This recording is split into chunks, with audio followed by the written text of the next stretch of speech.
She struck his wounded leg, expecting a scream, but froze when her blade shattered and he smiled. The battlefield was silent now, save for the hiss of the wind through the jagged ruins. Smoke hung low over the ground, and the air reeked of burned stone and blood. Taran stood in the middle of the rubble, one leg wrapped in a makeshift bandage, his weight resting on a crude spear. His breathing was calm, too calm for someone who had fought all day. His eyes were fixed on the woman who emerged from the dust, blade in hand. Her armor was jagged and dark, made from the chitinous plates of some alien beast. Her hair, pale silver, was streaked with blood, and her eyes, they burned with cold fury. "I've heard of you," she said, voice sharp. "The human soldier who won't fall. The one who fights through wounds that should kill him." Taran's lip twitched in a hint of a smile. "And you've come to test that rumor?" She stepped closer, raising her curved blade. "I don't test. I end." Her gaze dropped to his leg. The bandage was soaked through with red. She didn't need to guess where to strike. She lunged forward, the blade slicing in a perfect arc toward the wound. She expected the scream, the collapse, the moment his strength would give out. But instead, there was a sharp, ringing crack. She stared, disbelieving. Her blade had snapped clean in two. The broken edge clattered to the ground.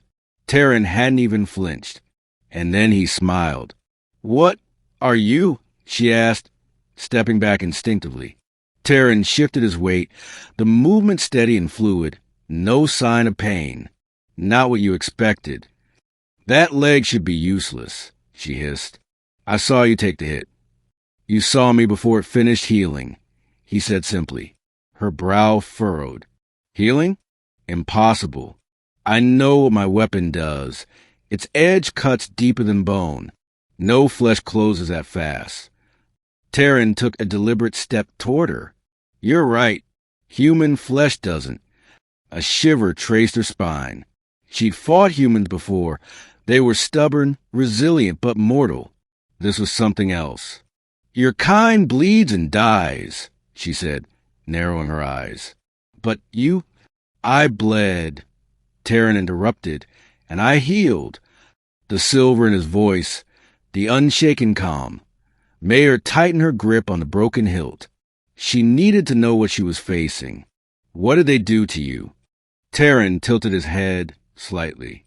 "They tried to kill me. That's the short version. The long one involved a few experiments, some alien tech, and a lot of pain." Her eyes flicked to the glint of metal under the torn bandage. Not a splint, not armor. Something fused to the bone itself. She took another step back. "So you're not human anymore."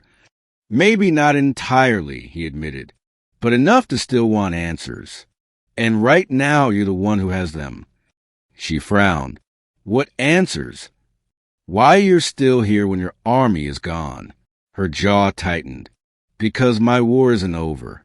And because I thought killing you would end yours." Taran's smile sharpened. "That would have been a mistake." She weighed her chances. Broken blade, wounded pride, and a man who could take a crippling blow without flinching. She could retreat, regroup, but her instinct screamed that turning her back on him was dangerous. "What if I keep fighting?" she asked. "You'll lose your other weapon," he said flatly. She didn't doubt it. Finally, she lowered the hilt. "Then tell me what you want." Taran's gaze was steady. "Information, and maybe an alliance." Her laugh was short and bitter. "An alliance? With the man I just tried to cripple?" "You're not the first," he said with a shrug. "And some of them are still breathing." She studied him for a long moment. His leg, the one she'd struck, didn't limp, didn't falter.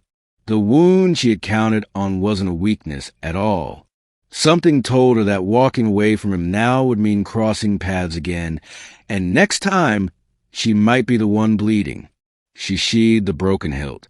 "Fine, we talk, but if you ever smile at me like that again, I'll aim for your head." Taran chuckled. Then I'll make sure it's ready for you." They walked away from the ruins together, the wind carrying the last whisper of shattered steel behind them.